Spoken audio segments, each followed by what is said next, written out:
E eu não conheço nenhuma indústria que ofereça o seu produto gratuitamente, que o queira simultaneamente vender e oferecer. E isso foi uma coisa que os mídias não perceberam que estavam a fazer. Tu vês, por exemplo, um Fabrício Romano como sendo um concorrente do Record? Se foi o Fabrício que motivou que tu não clicasses, então há uma concorrência. O jornalista perde a exclusividade de produzir conteúdo. A inteligência artificial, se quiserem ir contra, eu acho que vão perder.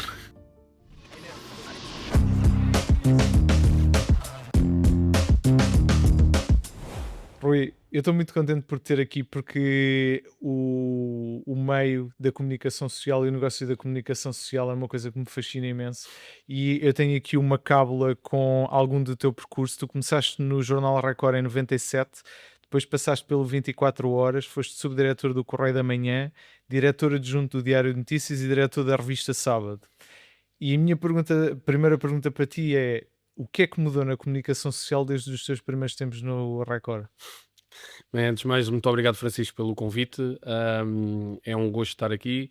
Desejar também a sorte aqui para este teu projeto, está fantástico. Basicamente, enfim, foram 20 anos de jornalismo, foram 20 anos dedicados de corpo e alma a uma carreira. Em 2017 estava diretor da Sábado, revista que tinha fundado em 2004, e cumpria 20 anos de carreira, não tinha 40 de idade, achei que era uma boa altura para fazer o shift de carreira. O que é que mudou? Bom, na verdade mudou quase tudo, e eu tive o privilégio de viver praticamente essa mudança, ou muitas mudanças em direto. Obviamente o setor continua numa mudança muitíssimo acelerada, se calhar até mais do que até há 10 anos, mas na verdade nesses 20 anos houve mudanças muito profundas, não é? Quer dizer, quando eu cheguei à redação do Record ainda havia telexes, não é? Portanto, ainda era uma coisa, ainda recebíamos telexes da Lusa que tínhamos que resumir e etc. para publicar. O digital, o jornal ainda era parcialmente montado manualmente, não é? E desenhado à mão, e portanto isso depois foi uma aceleração absolutamente vertiginosa. Eu já entrei no Record para fundar o Record Online, portanto já fui um dos fundadores do Record Online, que foi a segunda plataforma, portanto o segundo jornal digital online português, e pronto, era toda uma transformação que depois veio sendo acentuada com a questão das redes sociais, do digital, da interligação com a televisão, e até do ponto de vista da sociedade, não é? Foram 20 anos em que a sociedade portuguesa, não é? Isto para falar, obviamente a mudança foi global, não é? Do ponto de vista de mídia, mas em Portugal a nossa sociedade mudou muitíssimo desde 97 até 2017, ou se quisermos até agora, até 2026. Portanto, mudou radicalmente do ponto de vista social, do ponto de vista de expectativas, do ponto de vista do consumidor de informação. Portanto, quer dizer, há aquelas mudanças clássicas da geração, da tecnologia, etc. Mas, na verdade, houve rupturas reais. Basta dizer que, portanto, em 97, quando chego, as televisões privadas, SIC e TVI, ainda estavam nos primeiros anos de operação. Em 97 eu já vou criar portanto já ajudo a criar um site digital, não é? De um jornal, e a partir daí as coisas, em 2004 já a Coffee lançou uma nova news magazine sábado, portanto há tivemos semanários a aparecer, diários a aparecer, e alguns até a aparecer e a desaparecer, não é? E portanto foi uma mudança muitíssimo grande, porque na verdade a imprensa deixou de fazer só imprensa e teve que fazer audiovisual, e a própria televisão e a rádio também tiveram que se adaptar àquilo que era o instantâneo da própria informação e da necessidade de informação, e daí os canais de notícias, e depois os desafios que cada coisa cria, não é? Tomar a decisão às vezes até é fácil, não é? Nós percebemos qual é o problema, conseguimos tomar a decisão. O problema é, ok, vamos fazer um canal de notícias, excelente, existe notícias, ótimo, ganhamos uma capacidade. Problema, temos de estar 24 horas live, e portanto isso torna obviamente um desafio, e o mesmo também é para os jornais, que, quer dizer, tínhamos pessoas cujo seu state of art era escrever, e de repente têm que saber filmar, fotografar, ter um olhar diferente, mesmo que tecnicamente não tenham que o fazer. E eu sou do tempo em que se falava do jornalismo, antes de haver o jornalismo cidadão, era o jornalista híbrido, não é? Que era o tipo que tinha que ir para um sítio, saber tirar a notícia, mas também tirar uma fotografia, enviar para a redação, conseguir enviar um pequeno texto para ser publicado no site, para depois chegar à redação e publicar então o seu texto que ia sair no jornal no dia seguinte, ou escrever para a revista, e portanto tudo isso foi uma transformação da própria profissão e do próprio setor, que eu acho que basicamente não deixou ninguém ileso, não é? Quer dizer, há uns que assobiaram para o lado, demoraram mais tempo até onde a chegar, mas na prática acho que hoje já todos, de uma forma ou de outra, sofreram com essas transformações que, pronto, que foram provocadas pela sociedade, porque o jornalismo tem este lado romântico e absolutamente fabuloso, que é o jornalismo está ligado àquilo que nós somos enquanto sociedade e sobretudo sociedades democráticas e, portanto, tudo aquilo que a sociedade democrática vive, sente, procura, o jornalismo tem que responder, está sujeito, não tem opção de escolha. Okay, podemos achar que, mas na verdade, sobretudo com a pressão da tecnologia, com a pressão da própria geração, não só geração de novos profissionais, mas também geração de consumidores, não é? Basicamente, a partir daí, não há uma grande opção de vamos aqui pensar fazer uma coisa ou vamos aqui tentar marcar o passo. Porque também, como é facilmente perceptível, deixámos de ter uma abordagem local. Portanto, quando eu cheguei ao jornalismo, as minhas preocupações eram, sobretudo, com os mídias portugueses. Quando eu saí do jornalismo, eu já olhava para todos.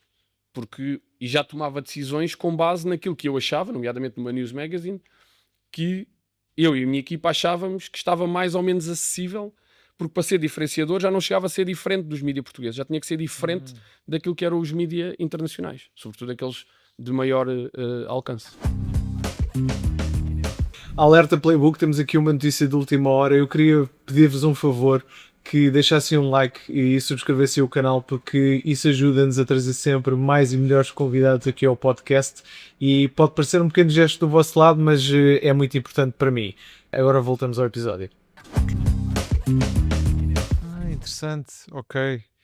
E há várias coisas muito interessantes que tu disseste que eu quero esmiuçar. E a primeira, então tu participaste do lançamento do Record Online, que deve ter sido uma das primeiras iniciativas noticiosas. Foi a segunda. Online. Foi a segunda. De que forma é que o digital e agora mais recentemente as redes sociais mudaram a forma de fazer jornalismo? Bom, mudam totalmente, não é? Porque, primeiro, pelo instantâneo, não é? Ou seja, o digital trouxe uma pressão da rapidez ainda maior do que o breaking news que os jornalistas conheceram durante muitos anos, e portanto de repente a imprensa, que não tinha breaking news, a imprensa durante anos, não é? Séculos, não teve breaking news. Certo. Não é? Portanto é só com o digital que passa a ter breaking news, em que nós podemos pôr um ticker, não é? Última hora, Record Online, o resultado, certo. ou fazer jogos e portanto ir descrevendo o que é que está a acontecer live. Isso era uma coisa que a imprensa não tinha. Portanto, porque depois o impacto da transformação no jornalismo não é igual se estivéssemos sentados numa cadeira de televisão, numa cadeira de rádio ou numa cadeira de jornal, não é? De imprensa. Mas na imprensa em particular, que é o caso que eu conheço melhor e que eu vivi, enfim, na primeira pessoa, sem prejuízo de ter tido participações televisivas e rádio, etc. Mas na imprensa, portanto, desde logo o breaking news. Depois, e isso com os desafios que isso traz, não é? Primeiro de fazer acontecer, mas depois também de fazer a gestão dessa informação, que é, eu tenho uma notícia, vou dá-la, breaking news, ou vou correr o risco, guardá-la, não a dar no site, para a dar no dia seguinte. E esses desafios, numa primeira fase do Record Online, essa questão não se colocava, mas rapidamente essa questão começou-se a colocar. Porque primeiro não dava porque ninguém ligava, não é? Na verdade, o site era uma coisa que para reproduzir o que o jornal fazia, mas depois, à medida, muito rapidamente, essa dúvida começou a aparecer quem achava que deveria ir. Porquê? Eu tinha a notícia, eu ia entregar ao meu editor, só ia pô-la no dia seguinte, mas eu sabia que mais alguém provavelmente também ia conseguir chegar a ela. Então eu queria pô-la no site, para a notícia ser minha. Não é? Se eu já tinha aquele veículo. Não é? E o Record, durante um período, teve essa vantagem competitiva de poder fazer breaking news e atualizar o site de uma forma completamente arcaica, portanto em ambiente MS-DOS, portanto com coisas onde o HTML, quando apareceu, foi uma coisa absolutamente extraordinária para nós que operávamos com a plataforma. E portanto, isto dá-te uma ideia, que eu sei que conheces minimamente estas terminologias e tecnologias, portanto, dá-te uma ideia da evolução que fizemos até hoje aos back-offices. Depois, o próprio desafio, a mentalidade de olhar para a informação é completamente diferente, não é? Para mim, naquela altura, com 19 anos, quer dizer, lá está, breaking news, notícias, muito... Quer dizer, achava que tudo aquilo deveria ser dado e que isso, a seguir, até o Record, o que é que dá no dia seguinte? Ok, dá as melhores notícias e depois faz alguma reflexão, porque eles é que percebem. Eu, na verdade, a única coisa que eu sei fazer é identificar a notícia ou até recebê-la, porque naquela altura nós estávamos simplesmente sentados ao computador a reproduzir aquilo que nos chegava e a vincular aquilo depois para as pessoas, não é? Para o público. Depois, do ponto de vista de recursos, porque a partir do momento em que entramos na autoestrada da tecnologia, ela nunca mais para. Já não conseguimos travá-la. E, portanto, o Record lançou. O que é que a bola e o jogo ficaram obrigados? A ter que lançar. Não foi uma escolha. Eles até podiam dizer não queremos. Não era opção. Portanto, mais tarde ou mais cedo tiveram que o fazer. E isso, obviamente, o Record inicialmente tinha um grupo de 4 pessoas, depois de 4 fundadores, depois esses 4 fundadores, 2 deles não aguentaram, não é? Porque era um trabalho altamente desgastante e até um bocadinho repetitivo, não é? Se quisermos, e portanto acabaram por procurar outras opções e nós ficámos ali, portanto, uma coisa de custo reduzido. Mas à medida que as necessidades foram aumentando, a pressão para pôr mais gente e depois as necessidades. Temos aquela plataforma. Chegou um período em que há uma necessidade de ter outras ferramentas. E porquê?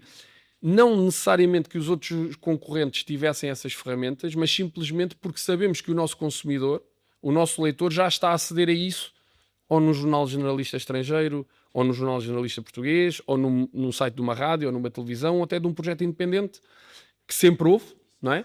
E, portanto, quando de repente, por exemplo, a febre dos blogs, quando os blogs apareceram e de repente tinham uma dinâmica e um protagonismo, uma capacidade de intervenção quase como o Twitter, não é? Numa lógica de comentário instantâneo, etc.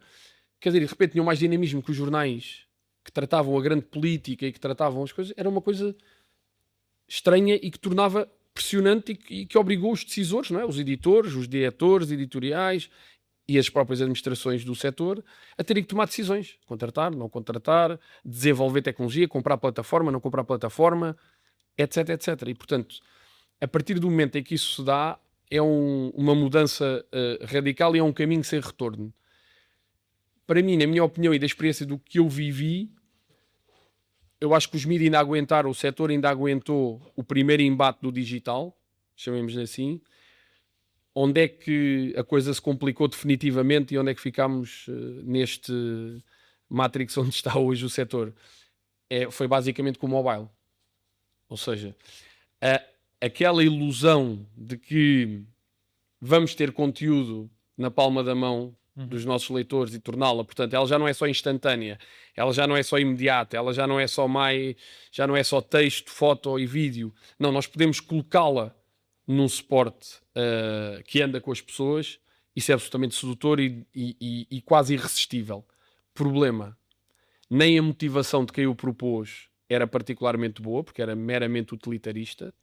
Okay? Isso aparece obviamente com os smartphones e muito com o iPhone. Era completamente utilitarista, sabemos hoje, não é? Ou pelo menos numa primeira fase foi completamente utilitarista e, portanto, quando a seguir começou a tirar partido disso, já o setor de mídia estava desfeito ou perdido nesse momento. E depois essa decisão, portanto, como não foi tomada pelo setor de mídia, não foi controlada pelo setor de mídia, e de repente não só os jornais e os produtores de mídia já estavam a dar o seu produto, e eu não conheço nenhuma indústria que ofereça o seu produto gratuitamente, que o queira simultaneamente vender e oferecer. E isso foi uma coisa que os mídias não perceberam que estavam a fazer, não é? E eu aqui falo do setor, obviamente houve muitas discussões, houve muitas decisões, mas na verdade, como comecei por dizer, não havia também muitas opções, porque hoje é fácil olhar para trás, fazer. Àquela época não havia grandes alternativas, não é? Mesmo coisas hoje que nós sabemos que estão a resultar um bocadinho melhor, na verdade estão a resultar agora 30 anos depois. Quer dizer, portanto, se estivéssemos aplicado Sim. há 20 ou 25 anos, se calhar não iriam funcionar como funcionam hoje. O próprio mercado anunciante não ia estar preparado para eles, o próprio consumidor não ia estar preparado para ele da mesma forma. A própria tecnologia não permitia respondia a uma parte, mas não respondia a tudo aquilo que os mídias necessitavam para. E, portanto, quando tínhamos que tomar decisões de gestão, quer dizer, entre o digital, que representava 0,0 de receita, com o offline e com a venda de jornal em banca, se estivéssemos a falar, ou para uma televisão, a mesma coisa, não é? Quer dizer, aquilo que é a publicidade em antena, daquilo que é a publicidade em banners ou noutros formatos, basicamente, quer dizer, não havia postura, não havia forma de... O problema é que à escala global o paradigma mudou radicalmente. E, portanto, nós aumentámos o consumo de informação, sem dúvida. Portanto, o público-alvo alargou-se exponencialmente. Portanto, pessoas que não ligavam, que já não liam jornais, que não tinham paciência, passaram a ler, até porque os textos eram mais curtos. Apareceram outro tipo de conteúdos, não é? Outra natureza de conteúdos. Portanto, eu lembro-me, por exemplo, no Correio da Manhã não havia secção de televisão. Portanto, foi em 2001, 2002 que apareceu a secção de televisão diária dedicada à televisão, porque se percebeu que a televisão tinha suficientemente, se havia revistas como a TV Guia e outras marcas, TV 7 Dias, etc., que já ocupavam esse espaço, então porque não um jornal diário popular que queria ter qualidade, tratar a televisão, até porque a televisão estava cheia de protagonistas, não é? Protagonistas de jornalismo, protagonistas de documentário, protagonistas políticos. Portanto, havia todo um negócio e era, na prática, e depois também ligado às telecom, não é? Portanto, estávamos todos era um setor claramente que justificava essa atenção e que foi bastante valorizado e depois disseminado por vários meios. Mas, basicamente, o paradigma daquilo que é o eu tenho o controlo daquilo que eu comunico, do valor da notícia, do jornalismo, e portanto, e o meu consumidor, leitor, espectador, reconhece-me esta imparcialidade e esta capacidade de ajudar a ler a sociedade, isso progressivamente foi-se perdendo. Porquê? Porque essas decisões começaram a ser conduzidas não com base no jornalismo e nos valores da deontologia, passaram a estar permeáveis às decisões de um setor, que era o setor das telecom, completamente, portanto, da tecnologia associada ao mobile, em que basicamente os seus, quer dizer, lá está, conteúdo por conteúdo. E, portanto, quer dizer, porque é que começamos a produzir mais vídeo? Começamos a produzir mais vídeo porque esses canais decidem que é assim. Certo. E, portanto, porque as galerias valem mais do que uma fotografia estática, porque assim obriga. E, portanto, obviamente, quando temos que publicar 3 fotografias, não temos que publicar uma, é óbvio que o fotojornalista, quando vai para a rua, não é? Pá, se calhar já não tem o tempo para procurar aquele ângulo, aquela leitura que numa imagem vale 1000 palavras. Portanto, esse espaço vai se tornando cada vez mais curto, cada vez mais reduzido e pronto, e depois isso também, obviamente, vai-se alterando e, portanto, moldando a forma como as novas gerações, quando chegam, portanto, à idade adulta e quando começam elas próprias a consumir informação, a forma como elas consomem, aquilo que elas gostam ou aquilo que elas não gostam, não é? Portanto, e isso fez com que os mídias ficassem completamente... deixaram de ser donos do seu próprio destino, na verdade, na minha opinião. Não é? Porque na prática, e eu que grande parte da minha carreira foi em cargos de chefia e direção e, portanto, ligado à gestão editorial e depois, em Portugal, por essa natureza, onde a chefia e direção está, portanto, muitas vezes cumulativamente ligada à gestão operacional e financeira e económica da viabilidade do próprio produto, basicamente, muitas vezes, quer dizer, a pressão vinha fora porque havia mais esta necessidade, mais aquela necessidade. E tinham que ser tomadas opções que não dava para excluir porque era difícil excluir, dizer, agora não vamos fazer isto. E alguns tentaram fazê-lo. Mas porque estão reféns do meio e da plataforma... Claro, porque o meio é a mensagem no fim da linha, não é? Portanto, como a gente sabe, não é? O teu sorriso já percebeste o que é que eu estou a dizer. Quer dizer, o meio é muita coisa, não é? Praticamente tudo, porque eu depois já não quero ler no jornal, quero ler no online. E as vendas de jornais descem. Depois eu já não quero ver no online, desktop, eu já quero ver no mobile. Depois eu já não quero ver fotografia, eu já quero ver vídeo. Depois E na verdade os mídias nunca determinaram o rumo dessa questão, não é? Eu recordo-me ali por volta de 2000, eu não quero falhar aqui o ano, mas quando o Rupert Murdoch, que era um grande magnata dos mídias, decidiu fazer aquilo que em qualquer outro setor teria funcionado como, portanto, uma regulamentação, não é? Ou, digamos, ou uma posição de força em qualquer setor. Se alguém tivesse comprado um player como o New York Times e o The Guardian, não é? Só estes dois meios, portanto, se eu tivesse comprado no setor automóvel, no setor das telecomunicações, no setor, enfim, da indústria, da energia, dois players desta dimensão, concordamos que eu teria uma posição dominante. Certo. E ele tinha, àquela época. E o que ele tentou fazer foi, do offline, dizer, eu vou fazer isto e vou fazer uma transformação digital.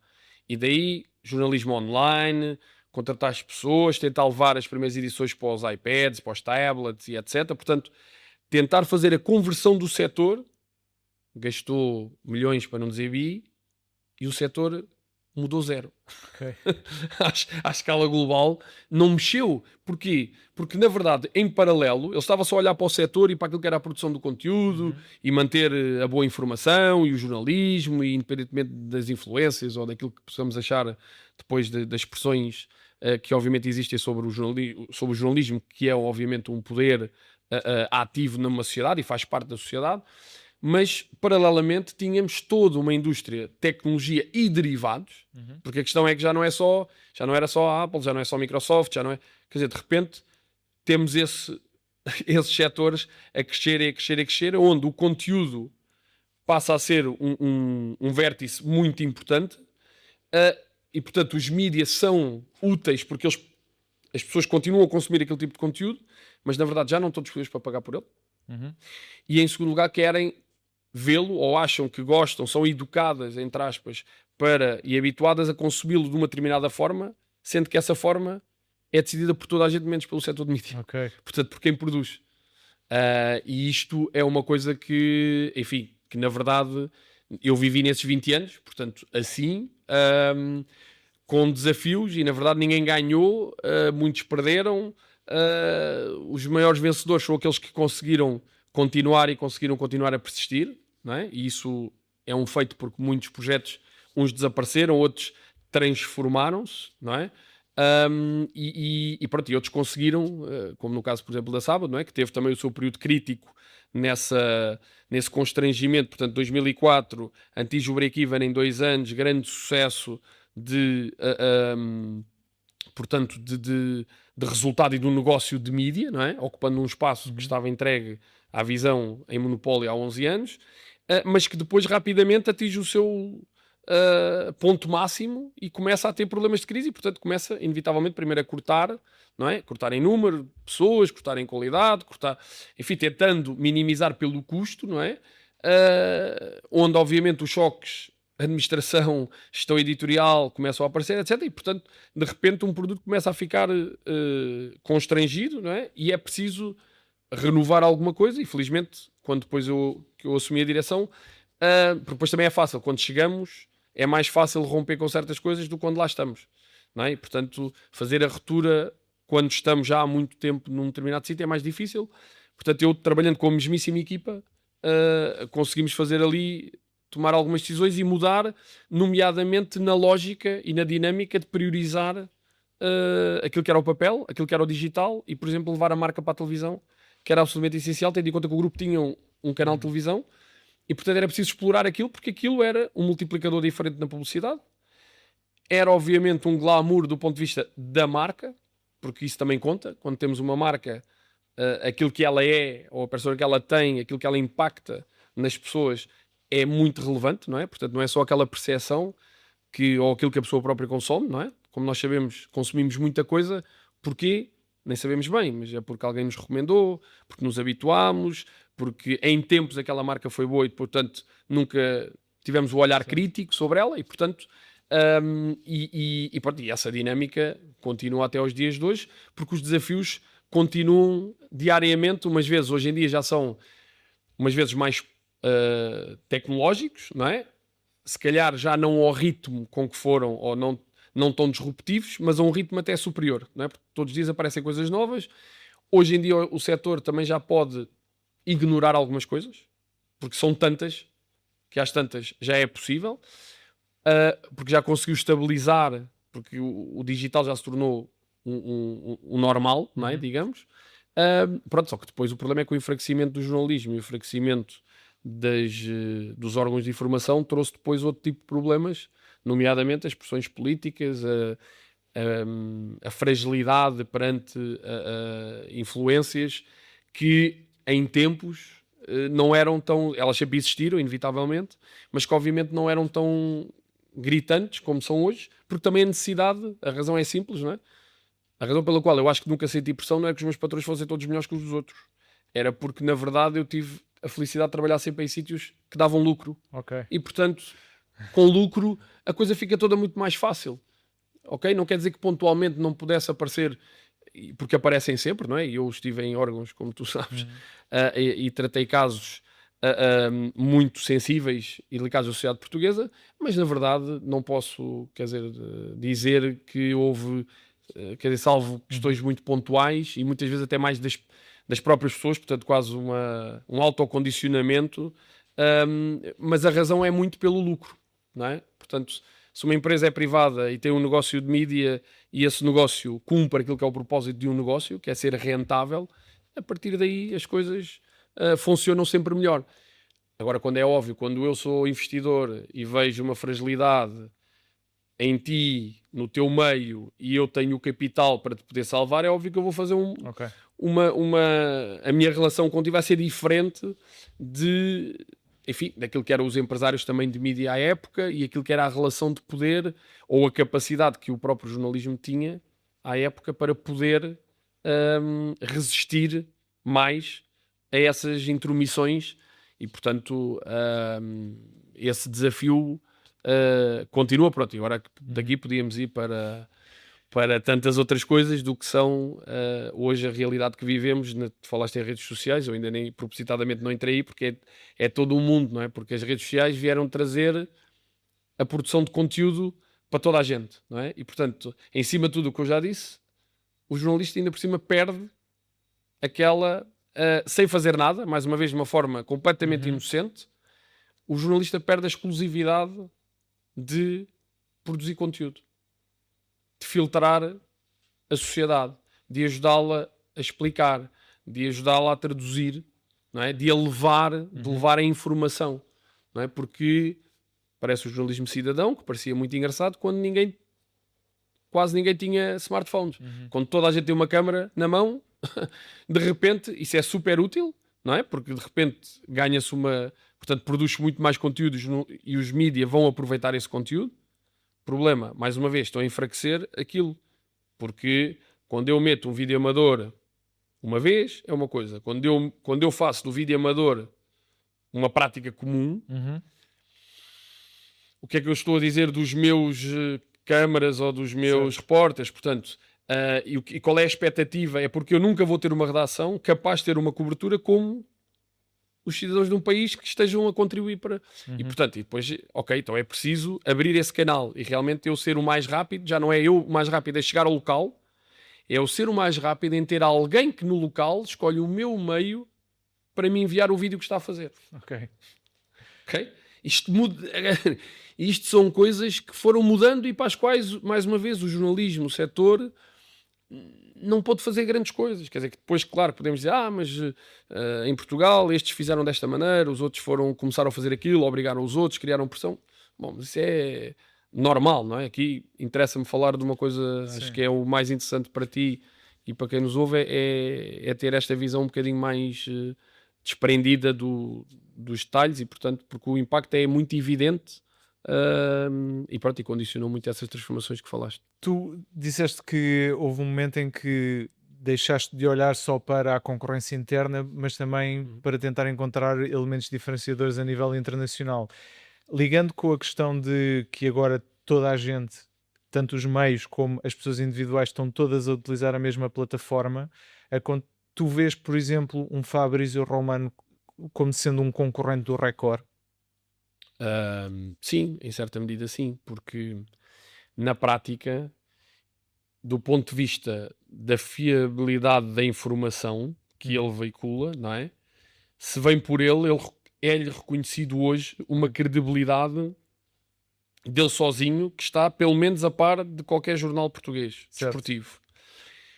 Sendo que ele, Fabrício, não tem os condicionamentos que tem um jornal de mídia, não é? Pois. Portanto, que o Record, a Bola, o Jogo tem quando vão a tomar a decisão de dar essa notícia, porque nós, do Fabrício Romano, também só nos lembramos daquilo que ele acerta. Exato. Mas ele já falhou muitas vezes. Sim. Pronto, e isso, só que tipicamente no mundo onde hoje em dia o volume é muito grande, lá está, é trabalhar a marca e é criar a percepção de que eu acerte mais do que falho. Porque na verdade o jornalismo também falhou sempre muitas vezes. E o jornalismo esportivo então falhava muitíssimo quando era o tema das contratações no mercado. Era quase cómico, não é?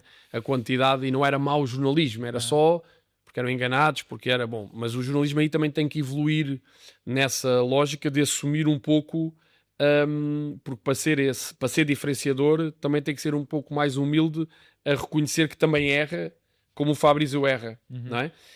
Mas na verdade são concorrentes naquilo que disputam a atenção.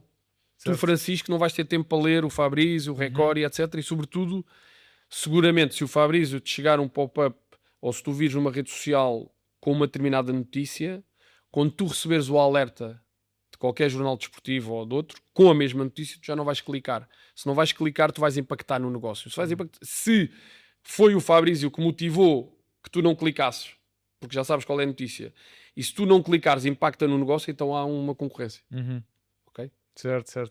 Portanto, E tu ela vês parece-me este evidente. fenómeno das personalidades individuais, falámos do Fabrício, mas eu também vejo isto muito a acontecer no meio da tecnologia e do marketing, que é a minha área, em que muitas pessoas criam uma newsletter ou um canal de YouTube ou um podcast que se torna uma empresa de mídia.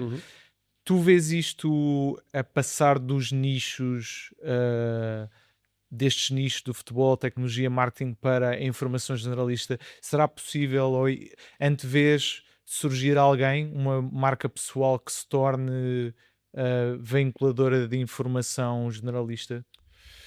Sim, quer dizer, na prática eu acho que isso já vai acontecendo a espaços, não de uma forma tão convencional como noutros setores, não é? Tão especializados como a tecnologia, como o marketing. Porquê? Porque não têm tantas publicações, não é? Quando falamos de desporto, ou quando falamos de política, ou de sociedade, porque são na prática secções, que eram antigas secções de mídia, que entretanto que já eram desenvolvidas por especialistas e que portanto se tornaram independentes mais facilmente e portanto encontraram ali uma fonte de rendimento que não precisa de ser tão... Ou seja, um jornal à época para te contratar para escrever sobre marketing tinha que, portanto, arranjar o espaço, convencer o diretor editorial, depois arranjar um anunciante que tivesse disponível para pagar a tua rubrica, para te poder pagar a ti, para que tu pudesses escrever.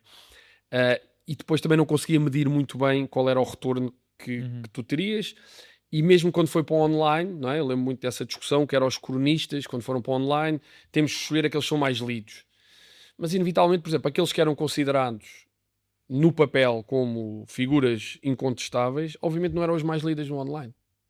Não é? Quando eu cheguei ao Diário de Notícias, nós tínhamos Mário Soares, Adriano Moreira como cronistas. Obviamente no site eles não eram os mais lidos. Não é fácil perceber isto, não é? Quer dizer... Porquê? Porque o público não era o mesmo, não é? Ou seja, o tipo até de opinião, de temas, de profundidade, de referências, não era igual. Okay. E àquela época ainda tínhamos uma segmentação muito grande entre, do ponto de vista geracional, quem consome o papel e compra e vai ler, e quem já se satisfazia, digamos, por ler apenas online. Mesmo que até não gostasse tanto, mas às vezes até por uma questão financeira. Quer dizer, porque é grátis, não é? E, portanto, eu faço contas e, inevitavelmente, em períodos de crise, isso sempre foi acentuado. O problema é que depois, quando vinha a retoma, o hábito já tinha desaparecido e, portanto, eu já não ia voltar a sujar as mãos com o papel de jornal. Okay. Não é? E, portanto, eu diria que sim. Acho, inclusivamente, que existem, na prática, por exemplo, há dois exemplos, dois casos internacionais, que é o de Semaphore e o The Information, que na prática eles não são personalizados, não é? Mas o The Information já tem portanto 13 anos, né? Foi fundado, julgo que em 2013, se não me falha a memória, por uma pessoa que saiu do Washington Post. E, portanto, foi criar um projeto que já tinha muito essa lógica. Não é na cultura da pessoa, porque o jornalismo generalista e o jornalismo na sua essência é a antítese da sociedade que nós vivemos hoje.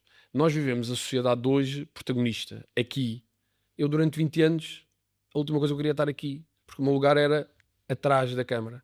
Era nos bastidores. Eu era um nome, uma assinatura. Não é? Eu, portanto, cresci onde o jornalista não é protagonista. Nesses 20 anos o jornalista tornou-se cada vez mais protagonista, comentarista e outras coisas acabadas em isto que não são às vezes muito qualificadas. Aí talvez já não seja tão a necessidade, mas na verdade também como é que eu vou concorrer, não é? E portanto, se ao lado, lá está, existem canais e de distribuição e ferramentas onde esses protagonistas aparecem, não é? Então como é que eu fico só a ver e a assistir quando eu estou a ver que o público está a drenar para aquele lado? Não, tem que atuar. Então vou começar a tentar. Pronto, e portanto começamos por fazer pequenas cedências e etc. Mas há aqui uma essência do jornalismo. A informação, a qualidade da informação, a confirmação das fontes, tudo aquilo que é o clássico do jornalismo, isso era bom que se percebesse que o nosso melhor sistema político que nós encontramos até hoje, que é este em que vivemos, que é a democracia, precisa desse escrutínio, precisa dessa independência, tanto quanto ela é possível ser, precisa de alguns valores que não podem apenas ser cliques, investimento, fama, likes ou outra métrica absolutamente... Agora, também não podemos combater isso com romantismo, não é? De que nós somos os grandes ideólogos do jornalismo e, portanto, nós temos a verdade toda em nós e todos os outros não têm. Não, não é verdade. Porque hoje em dia, lá está, um cidadão está na rua, faz um vídeo e esse vídeo não só é informação para muita gente, como pode vir a ser prova judicial e, portanto, pode vir a ser transformada em alguma coisa útil, não é? À semelhança daquilo que acontecia com o jornalismo quando conseguia fazer quando tinha a exclusividade dessa revelação, digamos assim, não é?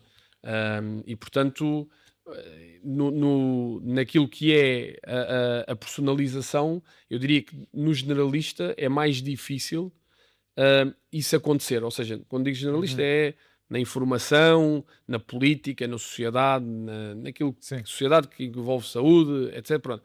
Agora, na economia nós sempre tivemos um bocadinho isso desde há muito tempo.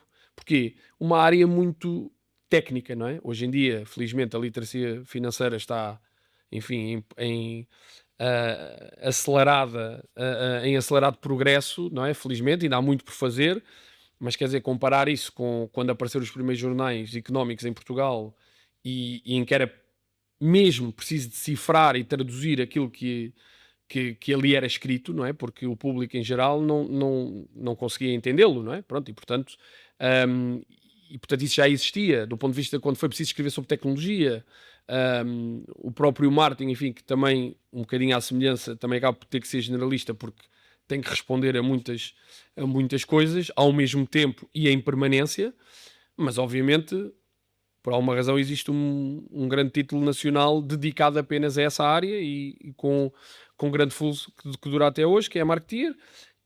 E, portanto, essas especializações mais personalizadas, aí nesses casos eu acho que está completamente consolidado e não é sequer um fenómeno do digital. Ele já existia. Obviamente ganhou lastro quando foi quando ganhou visibilidade no digital global, depois no mobile, e hoje em dia, obviamente, em que eu, produtor de conteúdos, eu influencer, né, para utilizarmos a terminologia atual, posso fazer, quer dizer, aquilo que eu quiser e depois depende do público, a minha rentabilidade depende do que o público me reconhecer. Certo. Não é? E hoje, enquanto o anunciante, por exemplo, no passado, exigia a um jornal, a uma televisão, o retorno em termos de audiência, mas também em termos de credibilidade, portanto não era só volume. Hoje em dia nós temos financiadores de conteúdos cuja métrica única que conta é volume. Volume. Há zero critério. E, portanto, isso obviamente desvirtua mas mais do que qualificar, eu gostava, ou gosto de olhar para isto de uma forma que é, vivemos uma realidade diferente. Portanto, comparar isso com o meu tempo, impossível. Estar a comparar aquilo que é o desafio de quem hoje tem o mérito de estar numa redação e tomar decisões sobre informação, seja televisão, rádio, ou jornal online, portanto, seja qual for o formato, mas que ainda está a tentar salvaguardar o jornalismo, os princípios deontológicos, o rigor e etc. E, portanto, comparar isso com um produtor de conteúdos, ou comparar isso com um influencer, ou comparar isso, quer dizer, é comparar realidades que nem deveriam ser, mas que os próprios mídias, na verdade, ajudámos, não é? E eu fiz parte até do... que era aquela coisa de dar, achamos engraçada, pá, isto está a ter fenómeno, vamos trazê-lo. E depois às tantas, essa gente entrou dentro do... não é? Das máquinas e transformaram-se, não é? Portanto, eles tornaram-se e as decisões passaram a ser mais em função deles do que o contrário. E pronto, e isso não é um fenómeno português, é um fenómeno nacional. Tu disseste uma coisa que eu achei interessante sobre uma crónica em papel do Mário Soares não ser a mais lida no online, e lembrei-me de uma coisa que no ano passado o Matt Damon e o Ben Affleck lançaram um filme da Netflix que eles produziram. Eles disseram que receberam um conjunto de guidelines da Netflix que lhes dizia que, por exemplo, nos primeiros minutos do filme tinha que haver uma cena de ação, 3 vezes durante o filme o enredo tinha que ser explicado porque há pessoas que estão no telemóvel e que não estão a prestar atenção, ou seja, é o meio do streaming a influenciar o conteúdo, tal como neste caso eu suponho que, aliás, para o online há um conjunto de coisas, nomeadamente o título tem que ter um hook forte, que obviamente que o Mário Soares em papel não escreveria com esses princípios do digital, e portanto, ou seja, o meio começou a afetar a forma do conteúdo também. Sem dúvida. E tu, essa leitura, pronto, é de alguém que sabe, óbvio, não é? Porque isso é precisamente a segunda, se quiseres, uma segunda camada daquilo que eu disse, que é precisamente isso. Ou seja, não era só uma questão geracional, uma questão de idade, uma questão de público, era precisamente também porque, obviamente, o digital, naquela época, já exigia alguns cuidados ou alguma tecnicidade que, obviamente, essas pessoas nem estavam preocupadas. E, portanto, títulos... E às vezes também não era compatível.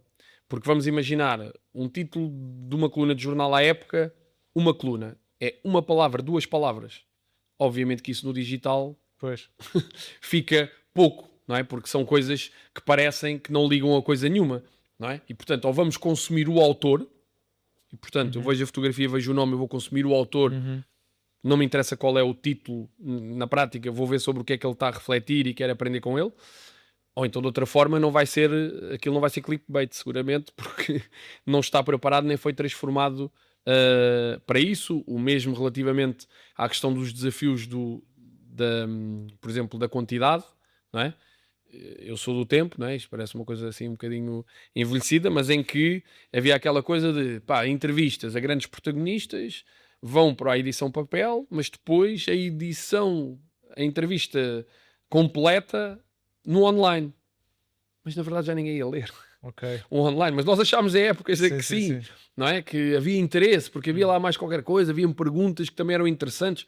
Tudo era interessante, mas a questão é, a maioria das pessoas, aquelas que contam e que decidem, na verdade ficavam por aquilo que já era a condensação e a boa decisão de edição se a entrevista fosse bem editada, e depois por tudo aquilo que era a amplificação dessa mesma entrevista. E quanto maior impacto tinha a entrevista, mais inútil era a versão integral. Ok?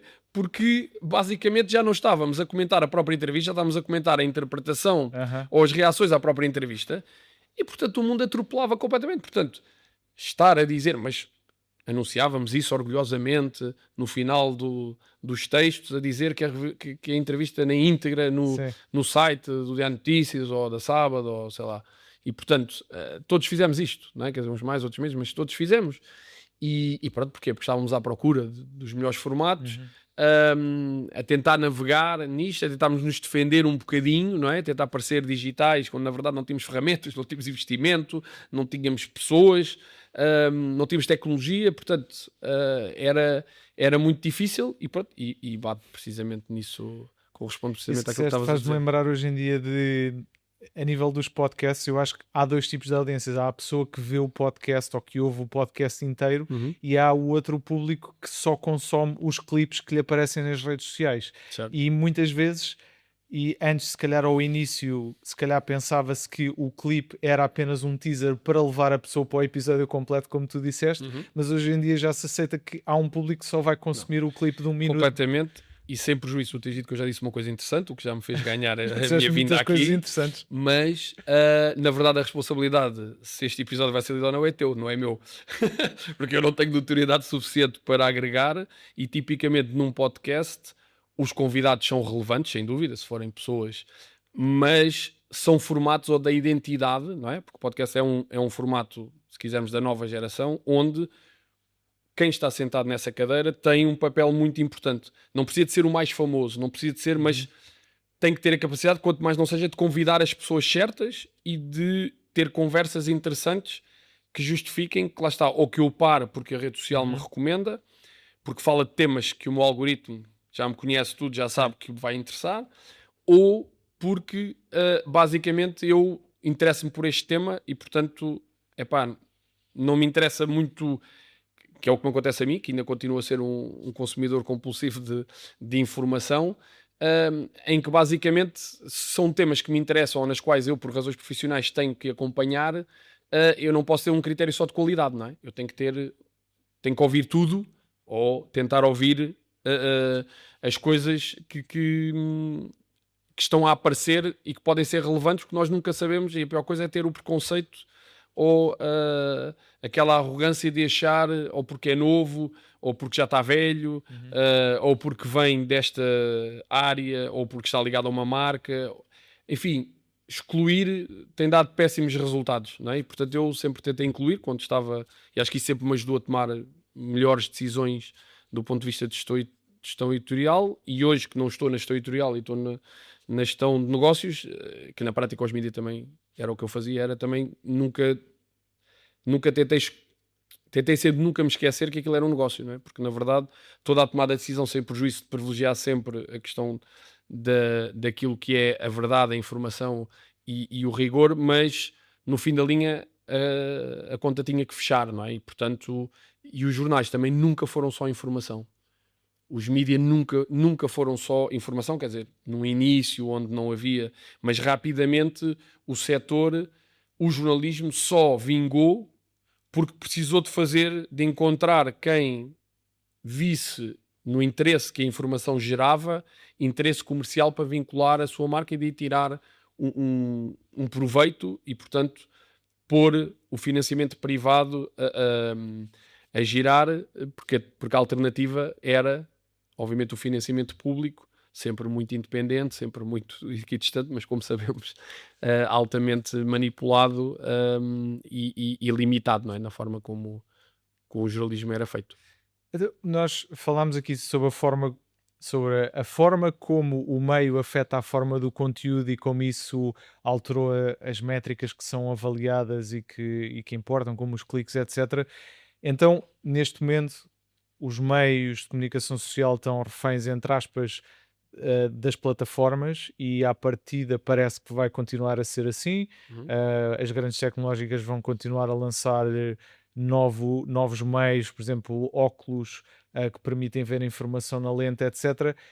Achas que há forma de encontrar ou de encontrar novas formas ou recuperar formas antigas de vincular a informação que não estejam dependentes dessas métricas que o meio obriga, entre aspas? Eu acho que hoje, sim, concordo.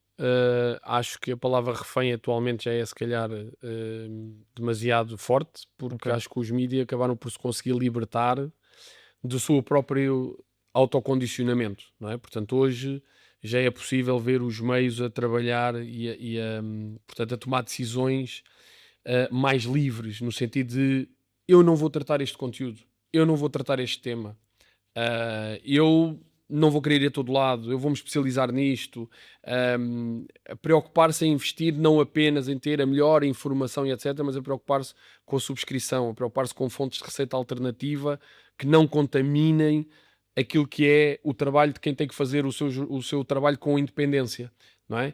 E, portanto, modelos como fundraising, subscrição, criação de comunidade, eventos, parcerias, e sobretudo, produção de conteúdo que se os mídias não o fizerem, alguém o vai fazer, alguém vai ganhar com ele. E, portanto, os mídias não há nenhum problema de o fazerem, porque as televisões, por exemplo, sempre tiveram uma área de entretenimento e uma área de informação. E nunca ninguém discutiu isso. Não é?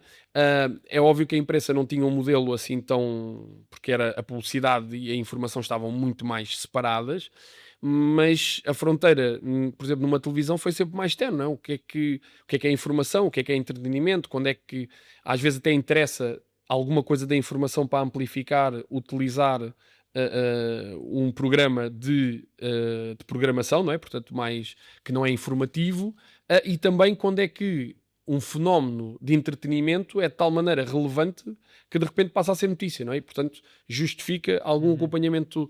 E, portanto, eu acho que hoje, em Portugal e um bocadinho por todo o mundo, eu acho que há a diversidade trouxe isto, os mídia clássicos, o setor libertou-se um bocadinho dessas amarras e está à procura, está mais a respeitar aquilo que é a realidade e a enfrentar essa realidade com as ferramentas que tem. Obviamente continua muito limitado, a tecnologia hoje, por um lado, continua a impor muitos constrangimentos, mas também já traz muitos, portanto, o facto de já ser normalizado e, portanto, na prática já é muito mais fácil, o próprio custo de aquisição é hoje muito mais baixo do que era há 20 anos, há muito mais opções, portanto, eu hoje como gestor posso escolher, quero ter uma plataforma que me distribui para todas as redes sociais, não quero, consigo escolher com 3 cliques, quer dizer, não é produzir, quer dizer, a própria ferramenta transforma-me um vídeo, quer dizer, já está tudo otimizado porque os próprios, portanto, as plataformas também se adaptaram a isto porque elas sabem que precisam de conteúdo e quando elas procuram essa informação, elas não estão a pensar nos mídias já, elas estão a pensar no cidadão, eles estão a pensar nos produtores e, portanto, tiveram que simplificar isso, mas na verdade os mídias beneficiaram disso, porque é tão fácil para uma pessoa que está a gerir redes sociais de mídia como um influencer que está a criar o seu próprio conteúdo, não é? Ok. Tu disseste mais uma coisa que eu acho super interessante, que foi que a comunicação social é o único tipo de empresa que tu conheces que dá o produto grátis. Sim. E eu Começou por dar e, portanto, isso foi, enfim, um bocadinho o princípio do fim, não é? E eu acho isso super interessante porque agora vou dar um exemplo do B2B. Para quem não conhece, o HubSpot é uma empresa de CRM, que é um software que gera dados de utilizadores. E vou dar o exemplo do HubSpot, mas há muitos exemplos destes no mundo B2B de empresas que criam empresas de mídia ou que se tornam empresas de mídia. Que publicam, o HubSpot ficou muito conhecido por lançar blogs, agora lançou uma rede de podcasts em que até comprou podcasts e comprou newsletters, e o objetivo deles com essa informação é atrair a audiência a quem eles depois querem vender o produto que é o CRM. Estou a trazer isto à baila porque no jornalismo a informação que atrai o espectador é também o produto. Ou pelo menos era o produto. Tu achas que a informação ainda é um produto? A informação continua a ser um produto porque, na verdade, nós continuamos a parar para ver uma notícia. Enquanto isso acontecer, é uma coisa que é um ótimo sinal. A questão é que nós hoje, o leitor, o consumidor, o espectador, já não para só em mídia. Portanto, se eu vir um post teu, e se aquilo for uma novidade para mim, eu vou considerar aquilo uma notícia, porque estás-me a dar uma novidade. E, portanto, eu vou parar. Aquilo vai me impactar igual a que se eu vir em que antigamente só tinha essa sensação num meio de comunicação. E hoje em dia não. E depois eu vou fazer o quê? Eu vou pegar no teu conteúdo e vou partilhar com toda a gente. E, de repente, as minhas redes. Portanto, antes que os mídias lá cheguem a essa notícia, na verdade, tu és o autor dessa notícia. Mas a informação foi o produto. Foi o grande gancho de atração. E essa, eu acho que continua. Porquê? Porque o jornalismo, volto a dizer, a informação está intrínseca na sociedade. Portanto, nós continuamos a querer novidade, nós continuamos a querer saber mais sobretudo, os temas que nos interessam. O que estamos é muito mais seletivos, porque eu hoje já não tenho que folhear um jornal ou uma revista para ler 3 ou 4 coisas, porque eu hoje posso parametrizar as minhas newsletters, os meus podcasts, etc, o meu streaming, e eu basicamente estou dentro da minha bolha. Isso obviamente torna HubSpots, marketeers e outro tipo de negócios muito fáceis e úteis porque conhecemos melhor, conseguimos prestar melhor serviço. Por outro lado, também sabemos que o utilizador e o consumidor está cada vez mais redutor, não é? Porque quando ele fica dentro do seu aquário, para tirá-lo de lá é muito difícil.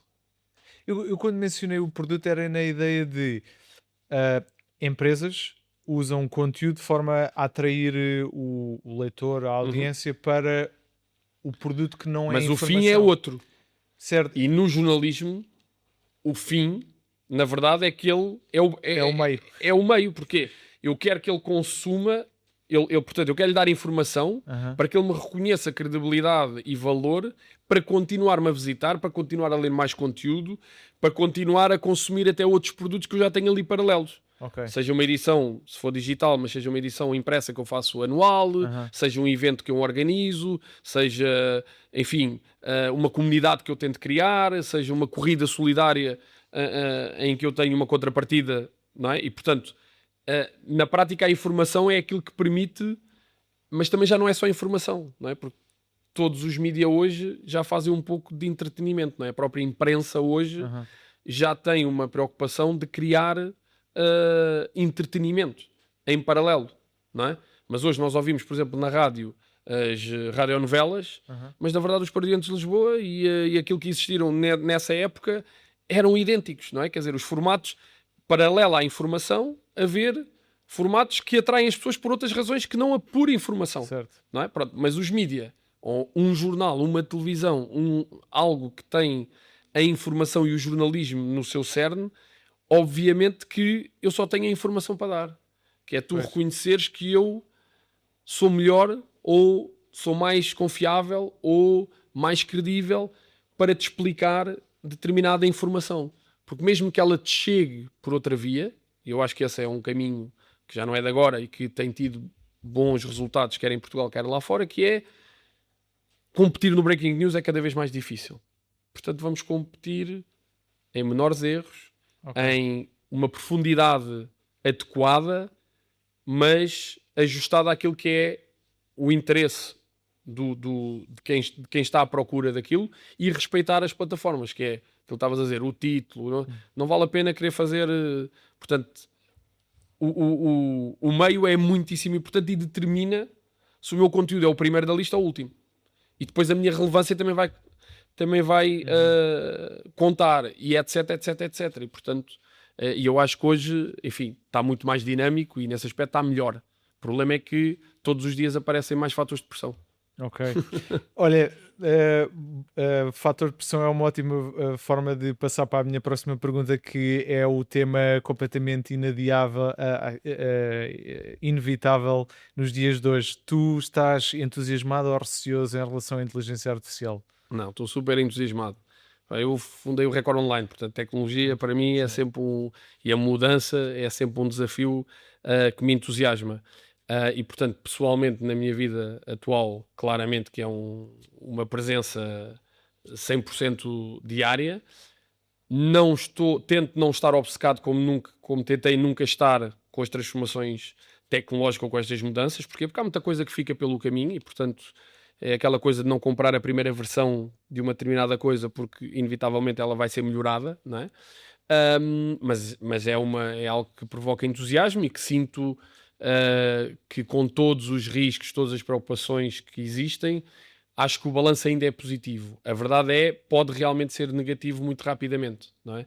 Mas sobretudo se nós acharmos que ela é mais inteligente que nós, ou que de repente a nossa capacidade fica reduzido naquilo que a inteligência artificial nos dá. Esse é que é o verdadeiro risco. Mas isso não é um problema da inteligência artificial, é um problema nosso.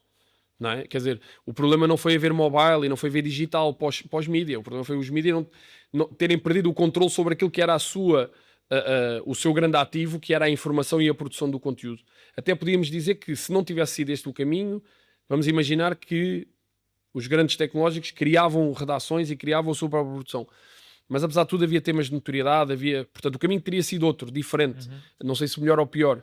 E com a inteligência artificial acho que é um bocadinho a mesma coisa, mas é algo que tem que estar completamente nas nossas vidas, porque ele é absolutamente transversal a todos os setores, a todas as coisas. Portanto, qualquer jovem que esteja a estudar, qualquer gestor que esteja neste momento no topo da pirâmide a tomar decisões, quer um quer outro tem que ter isso no seu topo de prioridades.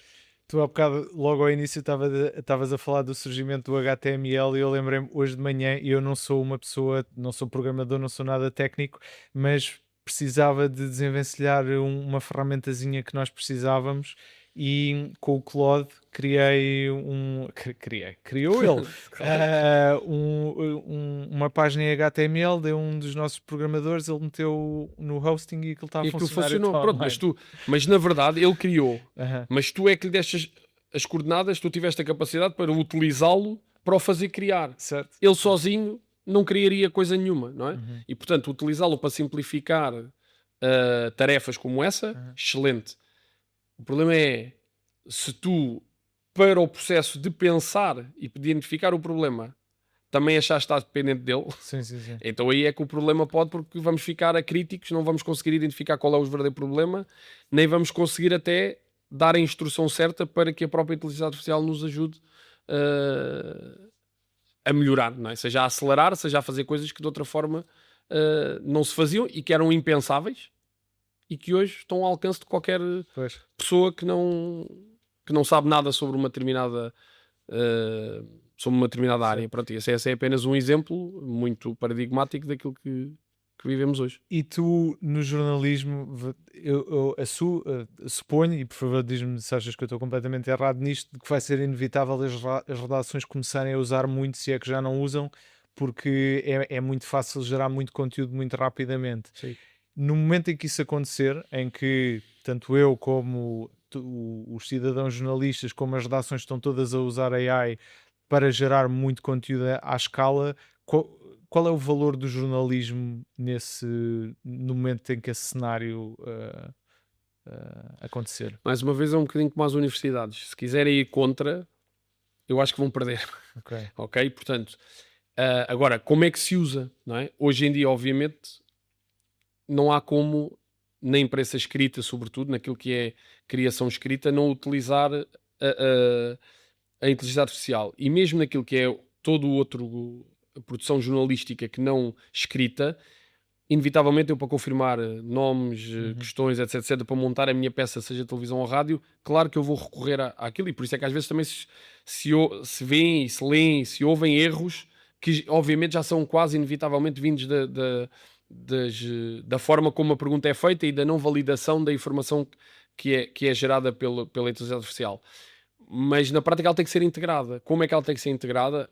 Se calhar tem que ser integrada naquilo que é o básico, naquilo que os outros setores e as outras indústrias estão a fazer. Tarefas rotineiras, tarefas que toda a gente não me diferenciam. Somos os dois players do mercado, os dois temos que responder ao nosso cliente, ao nosso leitor, ao nosso espectador de uma determinada forma, mas na prática nós temos que produzir este copo, mas isso não nos vai diferenciar em nada. Então se calhar isto é uma coisa boa que a inteligência artificial pode fazer. Quanto mais rápido fizer, e quem de nós for mais rápido a fazer isso e a otimizar isso, mais rápido vai libertar um recurso para fazer outras coisas, não é? E portanto não ter pudor em assumir isso e obviamente ter o cuidado da utilização geral que obviamente que a inteligência artificial requer ainda no dia de hoje e que vai requerer permanentemente, tendo em conta que ela está a ser programada por humanos, não é? E portanto o erro continua lá, não é? Ela é mais precisa, ela tem mais capacidade de processamento, mas na verdade a sua capacidade de acertar ainda depende muito de nós e daquilo que se lá é colocado. E portanto eu diria que no setor de mídia aí não distinguiria de outros setores que têm que fazer, e quanto mais rápido fizerem, melhor. Eu tenho dois colegas que recentemente me disseram que os filhos, um que está prestes a entrar para a universidade e não sabe bem o que é que há de seguir porque sente que qualquer um dos caminhos vai ser facilmente substituído por AI, e o outro que já está na faculdade mas acha que quer desistir do curso exatamente porque acha que o curso não vai ter futuro.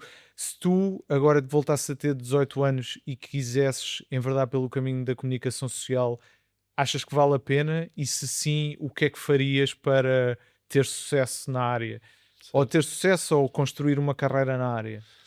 É uma das coisas que me marcou mais quando estava no primeiro ano do curso, foi uma grande figura deste país que foi à universidade fazer a teoria da catástrofe. Portanto, dizer que basicamente estávamos todos praticamente condenados ao desemprego Portanto, isso marcou-me particularmente, mas foi importante também porque me deu se calhar uma força diferente mas porque não fazer, não é? E eu não tinha nenhum histórico na minha família de jornalismo e portanto não tinha, mas achava que era uma área que me interessava portanto, para responder à tua questão e percebendo perfeitamente aquilo que esses filhos, não é? Percebem? Mas antes de dizer o que é que eu faria, na prática, essas pessoas, não é? Esses jovens, a primeira coisa que era bom que deixassem de fazer é aquilo que nós humanos adoramos fazer, que é prever. Antecipar e achar que somos... Não, nós estamos claramente limitados nisso. Já devíamos ter reconhecido isso. E, portanto, devemos viver e tomar decisões com a realidade que nós conhecemos o melhor possível. E depois ir gerindo o melhor possível. Porque quando o jogo acaba, já todos sabemos o resultado. Quando o jogo começa, temos probabilidade, é verdade que acertamos a maioria das vezes, mas muitas vezes falhamos. E, portanto, para um jovem de 18 anos que quer estudar ou ambiciona estar na comunicação social, neste momento tem muito mais opções do que tinha na minha época. Porque há muito mais opções. A comunicação social hoje é muito mais aberta. E eu já sou de uma geração em que o jornalismo passou a comunicação social. Ok? Que já era uma mudança muito grande. Hoje essa comunicação social, tal e qual como tu a definiste agora, é ainda muitíssimo mais ampla, fruto de toda a evolução tecnológica e todas as opções. E, portanto, o que é importante? É preciso perceber que é no jornalismo em concreto, falamos de jornalismo, é claramente uma carreira que tem constrangimentos que não vale a pena, não é, mas não dá para enriquecer, não, ela está agarrada a coisas que não dá para largar. E, portanto, se realmente eu quero ser jornalista, eu não vou ter espaço para fazer entretenimento. Eu, se calhar, não vou ter espaço para ter tantos amigos como eu gostava. Ou, se tiver, depois isso vai-me condicionar as minhas decisões enquanto jornalista. E, portanto, é cada vez mais difícil e é preciso... Nem todas as pessoas têm o perfil, como nem toda a gente tem o perfil para ser médico. E mesmo todos, hoje em dia, do grupo que tira medicina, por exemplo, se calhar só uma parte é que vai para bancos, para urgências, não é, para a clínica, para a prática clínica, porque há todo um outro mundo para fazer e outros para entregar também muito fruto da tecnologia, não é, que está a produzir coisas. E, portanto, o jornalismo aí também não é diferenciado. Portanto, aquilo a fazer, primeiro, fazer essa autoavaliação, se temos a resiliência, a vontade, a paixão por fazer isto, ou se, na verdade, temos a motivação de descobrir o mundo e de fazer, porque hoje em dia descobrir o mundo já é uma coisa... Quer dizer, no meu tempo, ok, ainda se ia para guerras, ia-se para grandes competições, para grandes viagens. Hoje em dia, praticamente dá para fazer tudo a partir desta secretária e metem-me uns óculos e eu estou no sítio a assistir como se lá estivesse e, portanto, ninguém vai pagar uma viagem, não é? Se eu posso estar ali e portanto, tudo isto é diferente, mas há coisas que se mantêm. Porque, obviamente, não é uma profissão muito bem paga, não é? Ou pelo menos demora até conseguir ser paga. Tem estes constrangimentos que todos estivemos aqui a falar. E, portanto, quando uma indústria não é altamente rentável, paga pior. A tecnologia hoje paga melhor, porquê? Porque é altamente rentável, não é? Tempos houve em que a indústria era realmente, a engenharia era o grande, porque era disso que era a necessidade. E isso vai ser flutuante. E nós não conseguimos saber o dia da manhã. O que é que sabemos? Sabemos que se o jornalismo continuar a existir, vai continuar a ser pressionado, vai continuar a ter constrangimentos, vai continuar a estar numa concorrência desleal do conteúdo entre o conteúdo livre e um conteúdo que está obrigado a uma série de regras, não é? Portanto, temos que perceber se queremos cumprir essas regras. E depois, fator competitivo. Obviamente, perceber como é que a inteligência artificial me pode ajudar nisto, como é que eu me posso diferenciar daquilo que existe, procurando na prática o meu espaço na indústria, não é? Porque aquela ideia de que, e eu que formei muitos estagiários e selecionei muitos estagiários e tive muitos que chegavam às redações com a ideia de que, sem prejuízo de eles terem belíssimas ideias, aquilo não ia mudar por causa deles. Ou pelo menos não ia mudar no dia 1, nem no dia de 1 ano, nem de 2 anos. Portanto, eles podiam fazer e ambicionar ter aquela mudança, não é? Como eu, que demorei não sei quantos anos até ser o último decisor e poder literalmente fazer quase tudo o que me apetece, ou pelo menos da forma como me apetecia, não é? No sentido de convocar uma equipa, de trabalhar com pessoas diferentes, de testar modelos que eu durante muitos anos acumulei para, se um dia chegar, como é que eu gostava de fazer? esta decisão como é que eu gostava de fazer. E portanto, e isso é uma coisa, nem toda a gente, isto não serve só para subida hierárquica, não é? Serve para, eu trabalhei com pessoas que ainda hoje continuam a ser redatores e analistas excelente, e ainda bem que não foram chefes, e alguns deles tiveram pequenas experiências curtas de chefias e foram um desastre, porque o facto de fazermos bem uma coisa não quer dizer que façamos bem outra. E o problema muitas vezes que eu encontro nos jovens jornalistas ou em quem anda nestas áreas da comunicação social é que, como isto é tudo um oceano muito revolto, na prática eu tenho aquela paixão por contar o mundo e por contar histórias, mas depois eu quero contar histórias da Netflix. Bom, então não vais para um jornal diário que tem que dar breaking news e que tem que contar a história dali. Portanto, tens que procurar uma outra coisa, não é? Se realmente queres continuar a procurar a informação e a revelar o mundo pelas suas pequenas coisas, pelas suas pequenas revelações, então aí sim, mas calhar o teu salário não vai ser o mesmo, vai demorar mais tempo a crescer, vais ter mais constrangimentos. Depois também o meio em que tu escolhes, não é? Antigamente trabalhar era sempre nos grandes meios. Hoje, quer dizer, com a fragmentação que existe, eu conheço jornalistas felizes em pequenos projetos e conheço jornalistas muito infelizes em grandes marcas de informação nacional. E portanto isso depois também já é a escolha de cada um, mas acho que essa autorreflexão, essa autoanálise é muitíssimo importante ser feita. É óbvio que quando temos 18 anos é-nos difícil fazer tudo isto, mas por outro lado também temos uma motivação, uma força que nos pode apontar para alguma coisa, e depois também ter uma consciência que é: eu vou desistir porque a minha função vai acabar. Bom, está bem, mas e depende, porque eu primeiro daqui a quanto tempo, e há a certeza que isso vai acabar, e quando acabar, será que eu não posso ser o primeiro, porque nada acaba definitivamente, não é?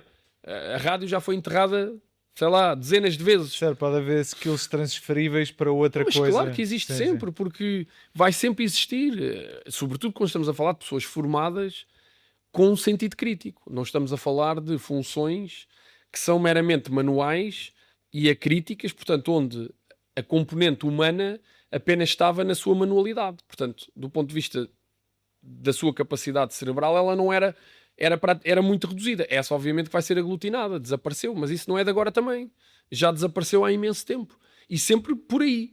Ou seja, nunca foram os pensadores, nunca foram aquelas áreas mais, até do ponto de vista dos criativos, por exemplo, não é? Áreas criativas, é óbvio que eles foram muito mudados. É óbvio que hoje um criativo ganha muito menos do que um diretor criativo hoje, do que ganhavam os diretores criativos das grandes épocas douradas da publicidade.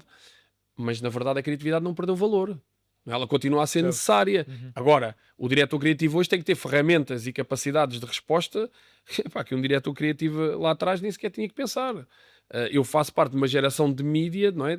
De jornalistas e de gestores de mídia, onde os resultados eram relevantes. Quem trabalhou em jornais ou em televisões do Estado, onde os resultados não era gerir stakeholders. Gerir o governo, gerir os partidos políticos, gerir as grandes empresas e tal, e pronto, era só isso. Os resultados, vender ou não vender, não era tema. Não é? Aliás, já muito, portanto, talvez já 2015, não é? Houve um diretor de jornal que disse: eu não tenho, as vendas não é a minha preocupação, eu não tenho que me preocupar com vendas. Porque, na verdade, ele geracionalmente vinha de uma época onde isso não era necessário e tinha essa visão ainda que achava que eu faço bom jornalismo, faço boa informação, e depois a administração e o marketing, a publicidade é que tem que pôr receita cá dentro. Isso, infelizmente, e sobretudo na nossa realidade portuguesa, nunca foi assim. E, portanto, um diretor editorial hoje é completamente diferente até do que já foi há 10 anos. Só nestes 10 anos as coisas já mudaram bastante, os constrangimentos das decisões. E, portanto, essa capacidade para mudar e para escolhermos bem o que queremos fazer no curto espaço. Se começamos aos 18 anos a querer projetar um mundo que pessoas com 50 não conseguem, nem com 80, não é? E se até analisarmos as pessoas mais envelhecidas, acho que temos um padrão em que as pessoas verdadeiramente humildes e que tiveram vidas, muitas delas bem-sucedidas, elas, à medida que vão envelhecendo, vão se tornando progressivamente mais humildes e a reconhecer sempre uma coisa que é: sabem cada vez menos, têm cada vez menos certezas. E isso eu acho que é uma coisa que devemos aprender com esses mais velhos, e olhar para esse padrão e perceber que realmente não vale a pena grandes projeções. Devemos, obviamente, projetar, preparar e etc. Mas naquilo que a nossa capacidade humana, que é bastante limitada, ao contrário do que nós achamos, e obviamente se formos jornalistas temos um ego sempre bastante grande, e portanto fomos influencers também, e portanto que isso também é engraçado, não é? Que temos personagens diferentes do mesmo ecossistema, que supostamente até são concorrentes, mas na prática, do ponto de vista do perfil ou de algumas características, elas são rigorosamente iguais, muito parecidas. Portanto, Olha, tenho uma última pergunta. Tu saíste do jornalismo, foste depois diretor de comunicação institucional da KPMG, és vice-presidente do Conselho Estratégico de Captação de Investimento Estrangeiro, da CIP, espero estar a acertar em tudo, agora és também CEO da Horse Team, que é uma empresa de criação de cavalos por lusitanos. Tu disseste que ao longo de todo o teu percurso acompanhaste casos muito sensíveis no mundo do jornalismo. O que é que tu aprendeste sobre o poder político e económico enquanto eras jornalista que transportaste agora para a tua vida no mundo corporativo? bom, eu tentei aprender quase tudo, porque aprender é a coisa que eu mais gosto de fazer na vida e portanto, basicamente, a transição, o que é que eu trago do jornalismo? Trago um conhecimento grande da sociedade portuguesa, de muitos dos seus protagonistas, e isso obviamente torna-se uma vantagem, digamos, no nosso, portanto, nesta realidade nacional, naquilo que é o mundo dos negócios, seja numa perspectiva dos corporate affairs ou da gestão reputacional de uma companhia, como fiz na KPMG, seja depois na própria gestão de uma empresa em que na prática o setor não me... Quer dizer, não é que seja totalmente irrelevante, mas na prática eu costumo dizer que no jornalismo eu fui um generalista por convicção, não é? Porque na minha geração muita gente se especializou e muita gente teve sucesso. Eu optei, lá está, escolhi um caminho, podia não ter dado, mas eu tentei sempre não me especializar. Eu comecei no jornalismo desportivo, achando que o jornalismo desportivo, porque gostava muito de desporto e portanto eu podia fazer ali caminho, e depois percebi que não ia dar. Porquê? Porque os jornais diários tinham passado, os jornais desportivos tinham passado trissemanários a diários, e portanto os meus superiores hierárquicos tinham mais 3 4 anos que eu, portanto eram pessoas com 20 e poucos anos. Portanto, quando é que eu vou subir na hierarquia? Não vou, não é? Por melhor que eu fosse.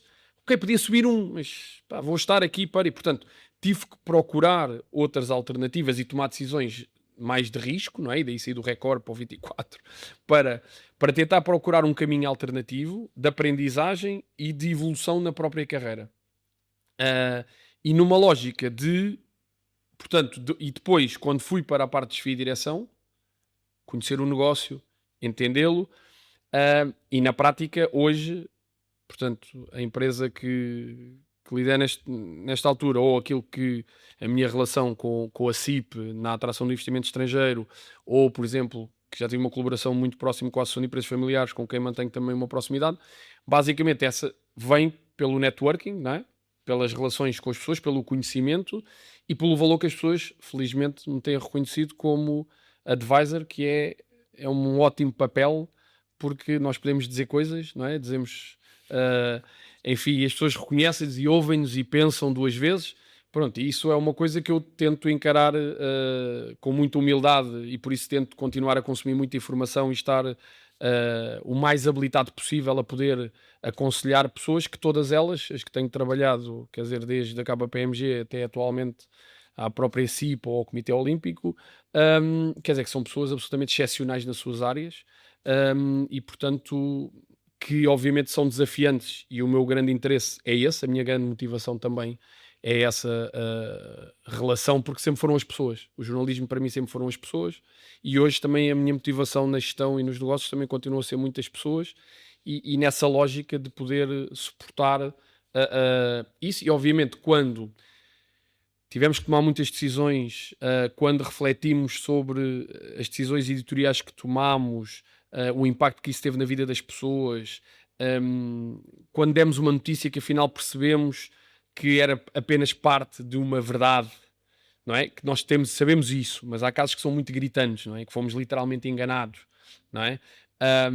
Em que as próprias responsáveis por manter a ordem, digamos, são os principais players que por uma razão ou por outra entram neste jogo do jornalismo e etc. E portanto, tudo isso obviamente me deu me dá uma visão diferenciada, não é? Para poder estar mais alerta para certas coisas ou poder dar uma perspectiva diferente, porque obviamente mesmo os líderes com quem eu trabalho, nenhum deles quer dizer, não tenho nenhuma ambição de poder saber mais do que eles sobre aquilo. Aquilo que é o meu papel é dar um olhar diferente, é tentar desafiar o seu próprio olhar e portanto ajudar nessa mecânica. E isso é uma coisa que eu também no próprio jornalismo tentei fazer, que é como é que eu, com o mesmo orçamento, com a mesma equipa, como é que eu consigo fazer mais e melhor, que parece aquelas verdades, aquelas coisas que toda a gente diz quando chega, mas talvez por isso quando eu cheguei à Sábado, por exemplo, a minha primeira decisão de gestão foi aumentar todas as pessoas que ganhavam um salário inferior a 1000 euros. E porquê é que fiz isso? Porque prescindi de ter o número 2, que eu tinha negociado à partida, porque achava que eu, para liderar esta equipa, precisava... Os meus antecessores eram 2 e, portanto, obviamente que eu também vou ter 2. Mas depois eu percebi que a realidade não era aí e se calhar aí eu comecei a ganhar. Não é? E se calhar aí a equipa começou a ganhar também. E pronto, e apesar de eu ter orçamento para isso, não foi à primeira que a administração digeriu isso, não é? Porque é que um gestor chega e de repente está a aumentar aquelas pessoas. E na verdade estava a aumentar aquelas pessoas, mas na verdade não eram aquelas pessoas. Era aquela linha de Excel que tinha uma pessoa. Por acaso hoje é o Francisco, mas amanhã pode ser a Carla, pode ser a Catarina. Desde que tenha aquelas qualidades, desde que tenha aquelas... então eu quero tê-la e quero ter alguma estabilidade na redação, porque ainda por cima naquela época o mercado estava muito em ebulição e portanto havia muitas mudanças e portanto eu tinha pessoas mal pagas, mas que tinham competências, não é? E eu próprio na minha carreira beneficiei disso, sobretudo numa fase inicial em que mudei muitas vezes. Porquê? Porque eu era bom e barato, ou pelo menos era reconhecido dessa forma. Sim. E essa é uma vantagem competitiva, por exemplo, quem está no início de carreira deve saber aproveitar, não é? Deve saber aproveitar o facto de ser bom e barato, porque isso é uma vantagem competitiva no mercado de trabalho, seja em qualquer setor. Mas em que aspecto? Em dar-lhe a possibilidade de experimentar ambientes Claro, novos? de experimentar, de ter mais oportunidades, de criar mais impacto, de se conhecer melhor a si próprio, de conseguir encontrar um sítio onde o seu impacto seja maior, até estabilizar, não é? Pronto, porque também se muda, não é? Isto é uma coisa que é válida para o início da carreira, não é? Porque obviamente se um profissional com 15 anos de carreira passou por 12 empresas, alguma coisa deve estar mal, não é? Pronto, mas se uma pessoa com 5 anos de carreira passou por 3 empresas, se calhar é um fator que pode ser bastante positivo, não é? E portanto, e sobretudo quando hoje, mesmo até por exemplo, inteligência artificial, se eu estiver em setores diferentes, eu contacto com a inteligência artificial com perspectivas diferentes de setores diferentes. Certo. Não é? Pronto, eu também tenho lá está, o generalista, não é? Que é o jornalismo, dava-me este contacto com toda a sociedade, a KPMG dava-me este contacto todo com a sociedade, e hoje, que tenho a minha vida um bocadinho fragmentada, mas na verdade eu tento manter ou preservar um bocadinho esse contacto com o mundo das empresas, com o mundo do desporto, com o mundo da tecnologia, enfim, sempre guiado por pessoas e na lógica de também fazer aquilo que gosto. Graças a Deus tive sempre a oportunidade de fazer e, portanto, fui sempre feliz precisamente por isso, não é? E isso também, a felicidade, o que é que nos faz felizes? A gente vai descobrindo, não é? Vai evoluindo. Não fui sempre feliz no sentido de dia a dia, mas também, como nós sabemos, esses balanços não se fazem com o dia porque a gente já não se lembra, não é? Ninguém se lembra do dia de há 10 anos, não é? Quer dizer, lembramos do melhor e do pior, tipicamente, não é? Portanto, e é isso que tento fazer hoje também. Rui, muito obrigado. Muito obrigado, Francisco. Gostei muito muito. gosto e muito sucesso. Obrigado igualmente. Obrigado.